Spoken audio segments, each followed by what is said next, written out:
So lalong mga ngayayat, mga kababayan sa pagtatago si Atty. Harry Roque. Sumurrender ka na kasi. Kasi pasa sa tulad ni Pacquiao, matutuntun ka rin kung saan ka naglulungga ngayon. Malamang niya Mr. Maravillas sa Davao naman mahuli si Atty. Harry Roque. Taguan yung Davao mga kababayan ng mga pugante. O ito na, nag-warning yung PNP po sa sino mang nagtatago o tumutulong sa pagtago.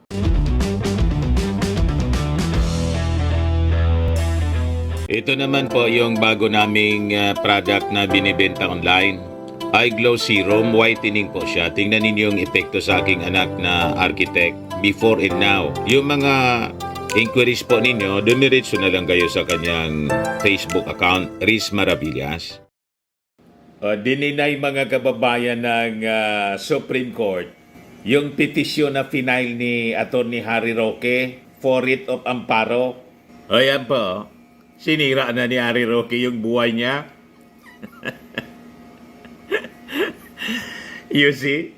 O ngayon, October 1, filing pa naman ngayon ng Certificate of Candidacy ng may mga planong tumakbo sa pagka-senador and local positions po, congressman and local positions po until October 8. Kung may plano si Harry Roque na magkandidato, paano na yan? Wanted siya.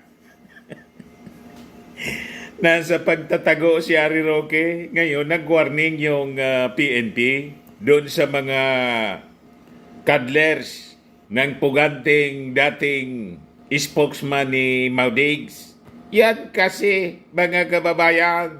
But before ko mga kababayan ibigay sa inyo yung full story ng balitang yan, click subscribe muna dito sa ating YouTube channel. And hit the notification bell para lagi po kayong updated sa mga kaganapan dito sa ating bansa. Like and share na rin po ninyo ng ating video.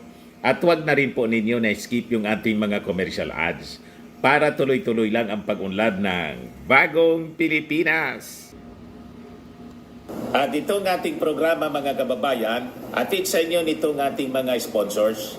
Firmax Firming and Lifting Cream. Pinapay po sa mga pulses in affected area. Mainam po ito sa mga pains at paninigas ng mga kaso-kasuan. Ito sa mukha naman yung application, anti-aging, Automax po siya. Ito iGlow Zero mga kababayan. Whitening po siya. Made in South Korea. Ito naman po, Ningxia Red Mixed Fruit Drink. Gawa po siya sa goji berry. May anti-cancer properties po siya. At sa mga nagana po ng malinis and spacious fitness gym, pumunta lang po kayo sa aming Colossal Fitness Gym. May Grab car rental din po kami.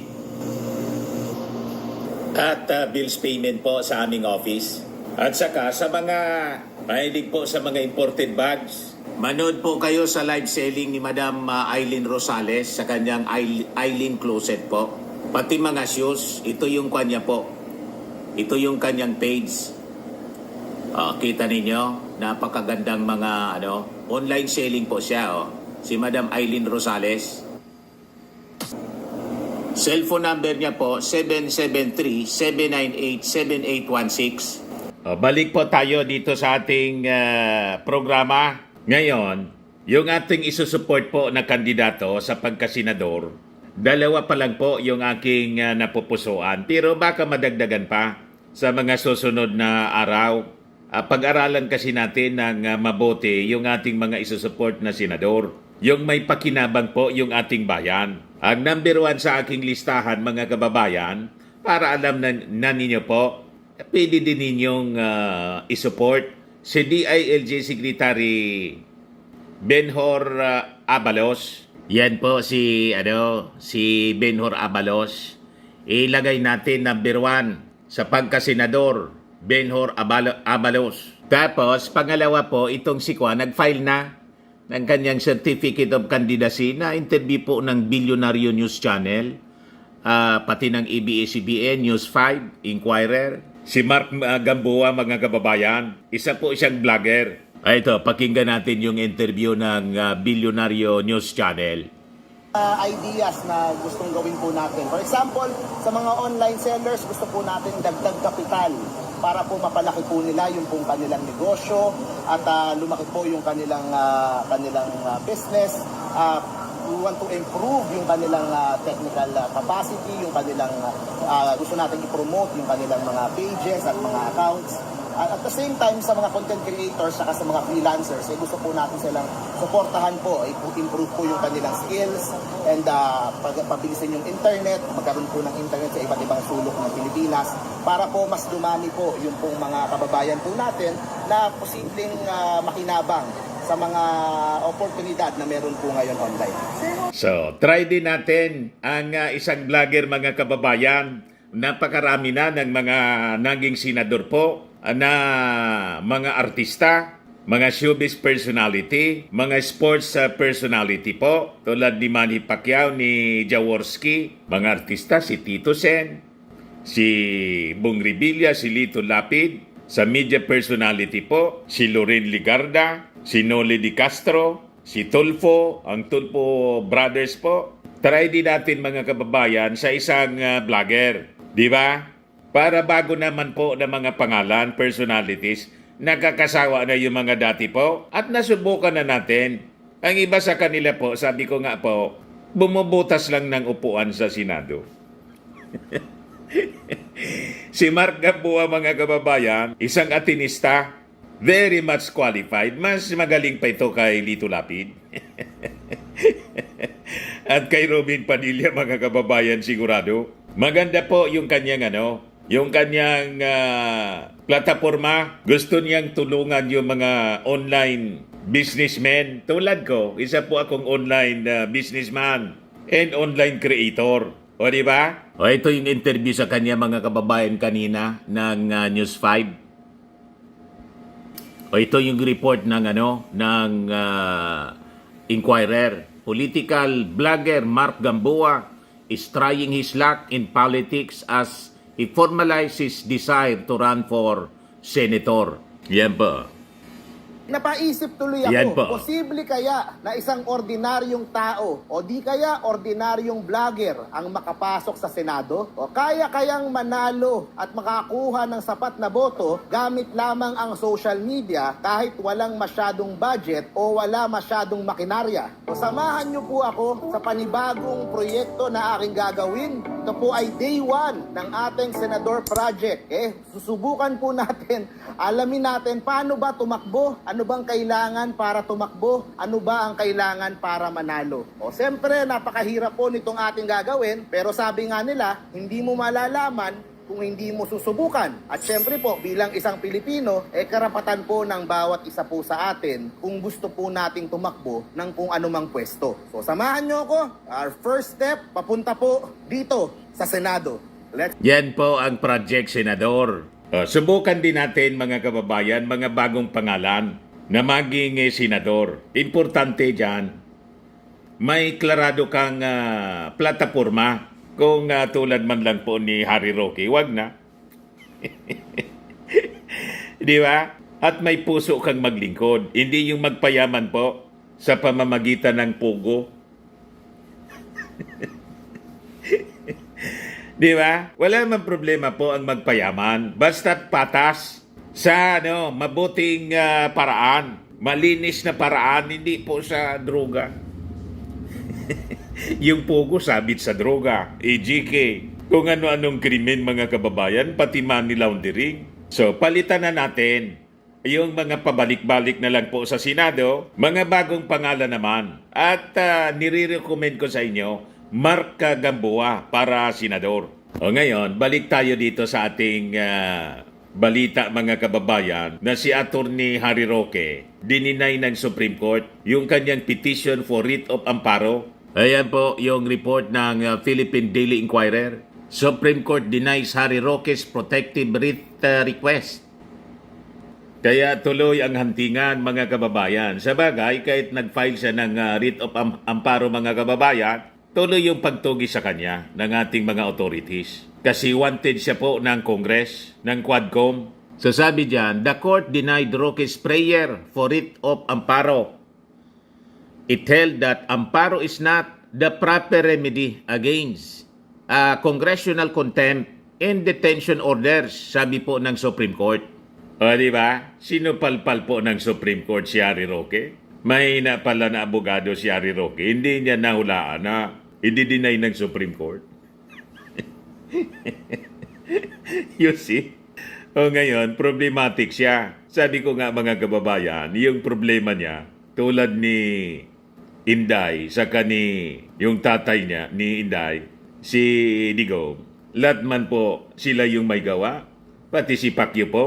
O ngayon, yung kanilang mga itinanim, mga kababayan na masasama, inaani na nila mga kababayan. Tuloy ang hantingan. So ito yung sinabi po ng Supreme Court based sa nirelease na desisyon. As announced mga kababayan ni Supreme Court spokesperson Attorney Camille Soimeting.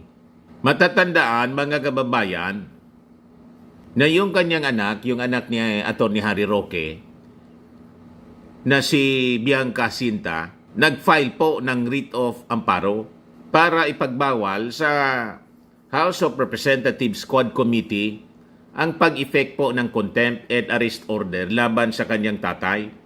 Ang writ of amparo is a remedy available to any person whose right to life, liberty, and security has been violated or is threatened with violation of an unlawful act or omission of a public official, employee, or private individual. Sa petisyon mga kababayan na final ng kanyang anak, sinabi po nila na yung Quad Panel committed grave abuse of discretion when it required their father to produce additional documents or attend any future hearing or meeting.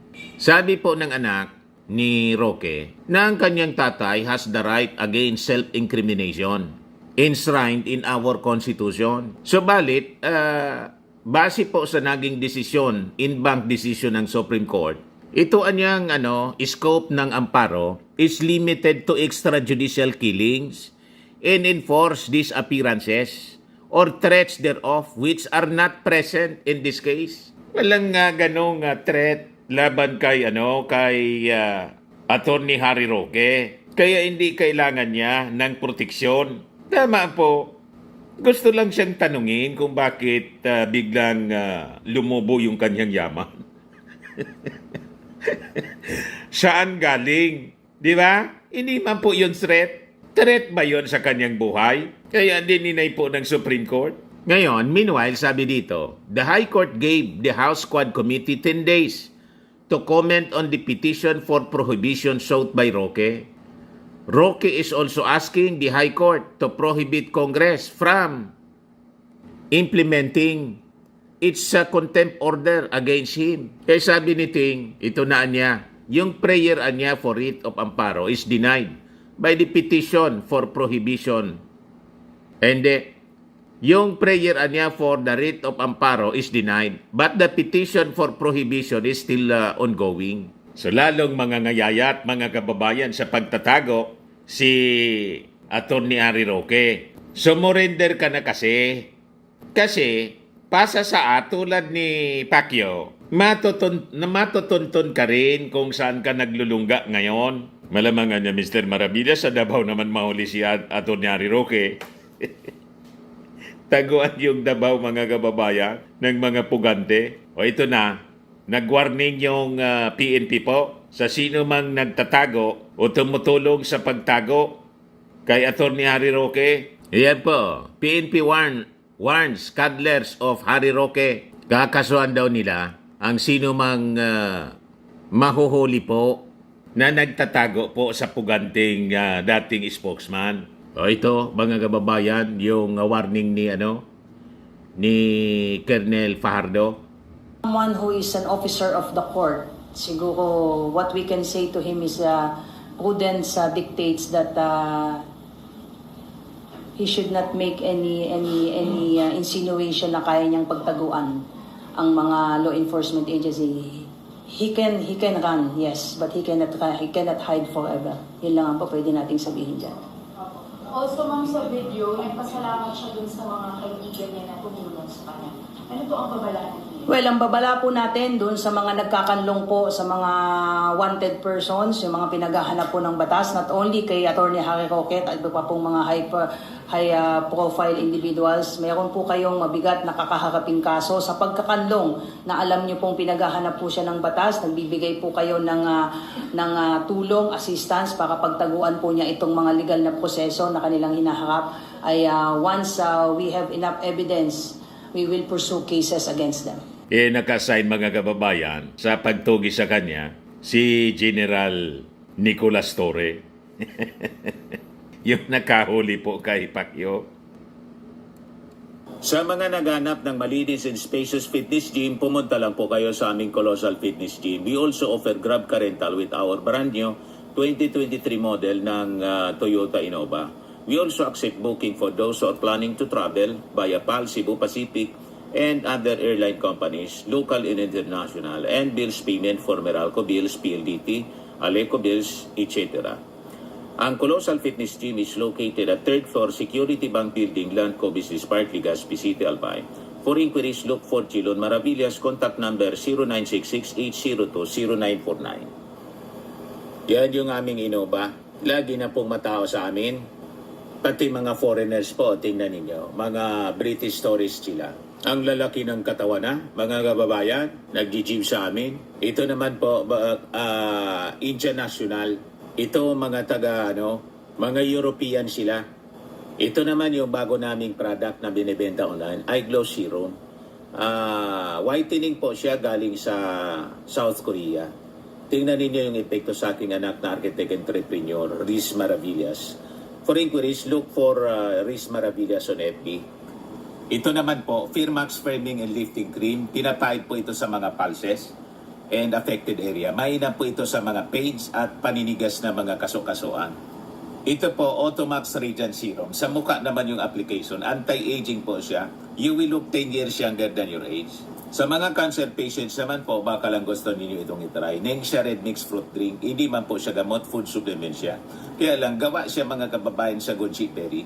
Yung goji berry may anti-cancer properties. Yung mga inquiries ninyo, dumiretso na lang kayo sa aming messenger sa Facebook para masagot namin agad. Ayos po.